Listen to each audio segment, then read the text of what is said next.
I am so happy to be with you here at the AXA Training Centre. I'm going to jump straight in with a question.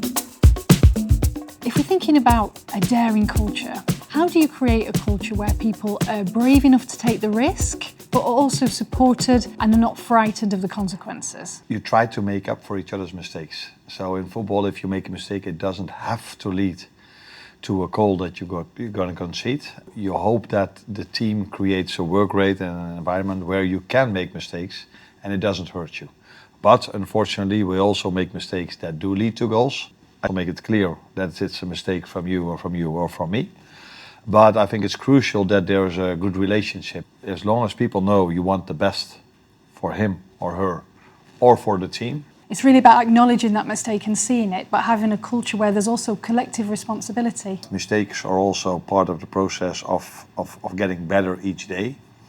And what we are trying to do here every single day is trying to reach perfection. We will never do, but we reach excellence along the way. It's more about the consistency in your excellency. Alex, what do you do in the first place to make sure that players feel cared for and that they're ready to take risks? The process is perhaps more important than the outcome at this stage. So what you want them to do is have no fear around making mistakes, but to obviously, as in life, you don't want to make the same mistake over and over again. At some point, you do need to learn from it. The players that have managed to progress have certainly had no fear whatsoever of making mistakes. You know, I think trying to sort of like protect that mindset is perhaps the most important part that we can play in their journey.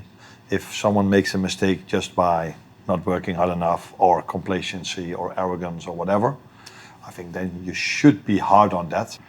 But they should feel the freedom to make a mistake in execution. If I fail a pass, the intention was good, but the execution wasn't good. I think you should not be as hard on those mistakes.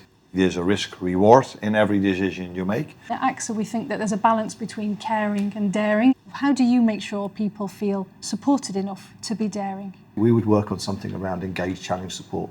And engaged isn't just about what they can do for you as a footballer, but trying to understand them a little bit more as actually them as a person. If you're engaged, then you can challenge, and challenge can be the best version of yourself. Underpinning everything is an understanding that they're more than just a Liverpool shirt. How much of your time do you feel like you spend also showing that you really care? I think you show that you care if I put a lot of work in my job. So if they see I'm prepared really well, I'm there to help them. My training sessions are well prepared, my meetings are well prepared, and I always try to create a situation where all the staff members try to work as hard as they can for the players as well.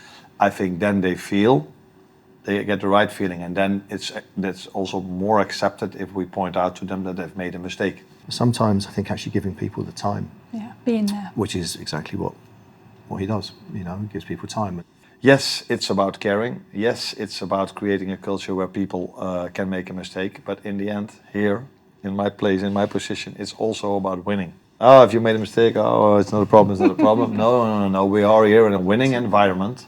How do you make sure that young players raise their voice? How do they speak up? The older players talk a bit more if you ask for feedback than the younger players. If I get the feeling that if a younger player starts to give feedback to an older player and the older player doesn't accept it, it's my job to talk to the older player and say, listen, maybe he has very good feedback. As you naturally grow older as a person, you're probably a bit more confident in yourself, you find your voice. You know, our boys are going into a new environment, so the first thing they have to do is probably work out just where they fit. You always try to see how is a player reacting on the feedback he gets. There's something about the habit of having that culture of knowing that you get feedback, that everybody gets feedback, and that helps you build. That's what I try to do if I give someone feedback, but that's also if I see interactions between my staff members and my players or players towards each other, I always look at how do they react? How do they react? As a leader, it's not always the right choice to be hard, and it's not always the right choice to be soft. You have to find the right balance. The feeling of being psychologically safe, is that an element that starts to feature more in the work that you do with the younger players now? With young adults, I think the safest place to begin is with the truth. It's, you know, psychological safety actually starts with me defining the environment they're going to go into and say, well, do you know what, you're not always going to be happy.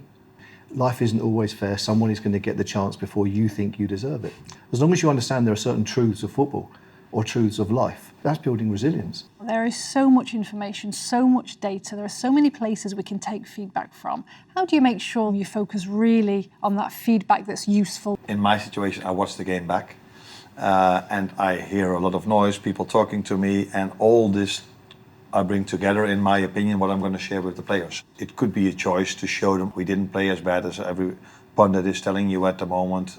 But if they get a lot of praise, then there might be moments where you say, yeah, you get the praise now because you were lucky there, you survived over there, the goalkeeper saved you. I always try for them to understand that the balance between winning and losing has mostly to do with work rate. Is there anything that you'd like to add about care and dare in your experience at Liverpool FC? I think sometimes it's knowing that you're placed in the team and being comfortable, but perhaps you're not the one taking the risk. You're maybe more in a supportive role. It's our job to acknowledge those people and the value that they bring to it. I'm not sure you can have a team full of 11 risk takers. If we have the ball in the final third, they can do whatever they want to a certain extent, so they can use the creativity, but it wouldn't be smart for a goalkeeper to take the same risks as an attacker would do. Match. Yeah. So we don't only look at our players as players, we see them as human beings as well.